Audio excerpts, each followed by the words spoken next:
Hello guys, yan nga po pala ay 1:30 na ng madaling araw at dahil ako ay hindi po makatulog kaya ayan, bumangon lang po ako at nagtiktok ng mga damit kasi nung nakaraan, marami akong nilabhan ng mga damit, yun ay nilagay ko lang sa isang tabi at inipon ko lang. Kaya ngayon ayan, titiklopin ko. Kasi hindi lang din naman ako makatulog, ayan, titiklopin ko na ang mga damit para maging maayos na ang mga damitan at para bukas ay maglalaban na naman ako ng panibago. Ayan, titiklop muna tayo at maglinis na lang ng bahay at saka magkape na lang. Total ay hindi rin naman makatulog kaysa naman humiga ako ng humiga. Parang naano na yung mata ko, naluluom na ba? Alam nyo yun, yung gustong gusto nyo nang makatulog pero yung diwa at isip nyo gising. Kaya ayan, bumangon na lang po ako para naman may pakinabang yung pagpupuyat ko.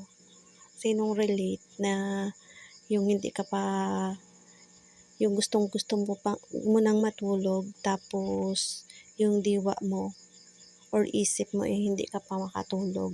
Tapos yung mata mo masakit na ng kakapikit. Tapos yun, hindi ka pa makakatulog. Kaya ayan, bumangon na lang ako at nag-imis. At pagkatapos magkakape na lang ako. Total naman magpupuyat na lang din. Ayan, susulitin na natin. So, yun lang guys. Alam niyo nun mga sis, nung mga bata-bata pa ako, okay naman yung pagtulog ko. Yun bang paglapat mo sa banig makakatulog ka kaagad.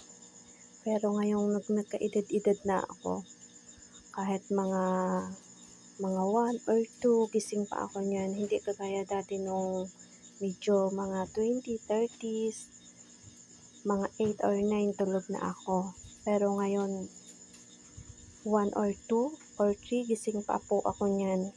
Kaya naman pag umaga, pag gumising ako ng 7 or 8, medyo mahilo-hilo po ako kasi nga puyat. Tapos kulang ka sa tulog. Kaya ayun, kapag umaga medyo mahilo-hilo ako, hindi ako gaanong makakilos ng maayos or makatrabaho ng maayos kasi nga puyat.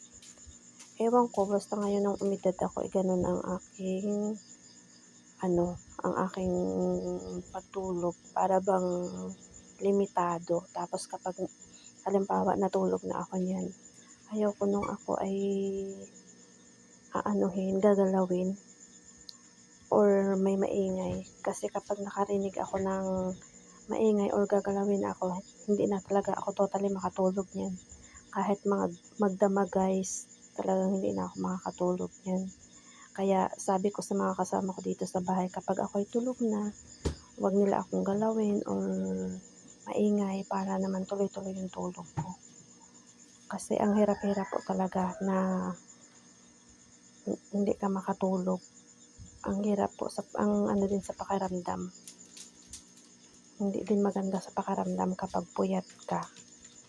Sino nakaranas nung puyat ka. Tapos hilong-hilo kapag umaga. Ganon ang nararamdaman ko. Hindi ko alam kung insomnia ito or ano. Kasi sabi nila kapag ganun may insomnia daw o kaya di ba yung iba yung sabi ng doktor, baka daw may diabetes ka na ng ganun. Hindi ko alam, mas maganda nga kung makapagpa-check up ka kung ano ba ito or insomnia or diabetes. So yun lang guys, God bless.